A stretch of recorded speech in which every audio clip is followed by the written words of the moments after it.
নমস্কার, আমি জামুড়িয়া বিধানসভার অন্তর্গত 168 নম্বর বুথের বিএলও সাহেব কথা বলছি।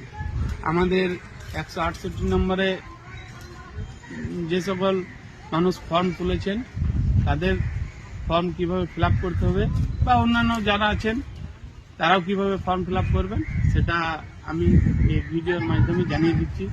কারণ এই কদিন আমাদের ভীষণ পরিশ্রম গেছে, আমরা মানুষকে ঠিক মতন বোঝাতে পারিনি যে ফর্মটা কীভাবে ফিল আপ হবে।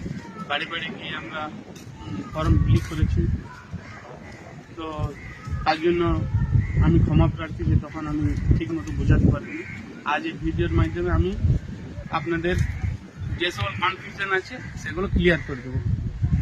এর আগে আপনারা প্রচুর ভিডিও দেখেছেন ফেসবুকে, ইউটিউবে, বা বিভিন্ন মানুষও আপনাদেরকে জানিয়েছি কিভাবে ফর্ম ফিল আপ করতে হবে। তো আমি ভিডিওটা বেশি দীর্ঘায়িত করব না, যেগুলো বিশেষ বিশেষ পয়েন্ট আমি সেগুলোই হাইলাইট করে বুঝিয়ে দিচ্ছি, যেগুলো জায়গায় কনফিউশন তৈরি হয়েছে। আর একটা কথা আমি বলে দিই যে ফর্ম আপনারা কিন্তু কেউ নষ্ট করবেন না বা ফর্ম হারিয়ে দেবেন না।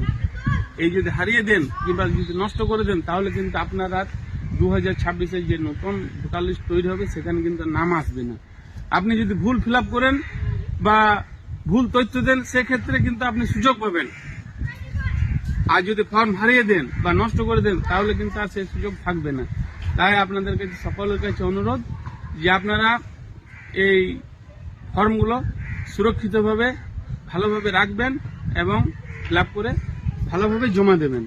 কারণ যেই জমা দেবে একমাত্র তারই নাম উঠবে 2026-এর ভোটার লিস্টে, যে নতুন যে ভোটার লিস্ট তৈরির কাজ চলছে।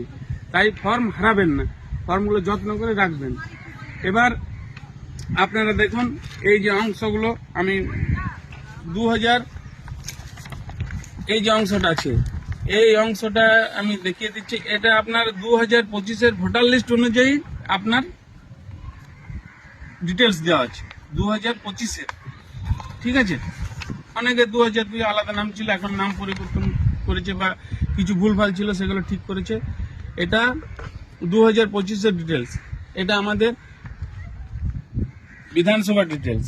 এই দেখুন জামুড়িয়া লেখা আছে, এখানে যদি কেউ পারেন 279 লিখতে 279 নাম্বার লিখবেন, না যে না লেখা দরকার, যদি না লিখেন তো তাও এটা কোনো ব্যাপার নাই। এরপরে এখানে একটা ছবি চেটাবেন।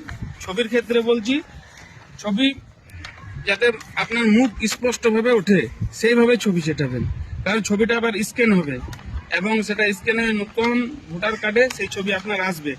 তাই আপনার ছবি আপনার কাছে ফেরত আসবে, সেইভাবে ছবিটা দেবেন। এরপরে এই যে ডিটেলসগুলো আছে এগুলো তো আপনারা জানেন। এই যে ডিটেলস, জন্ম তারিখ আপনার 2025-এ যা জন্ম তারিখ আছে সেটাই দেবেন।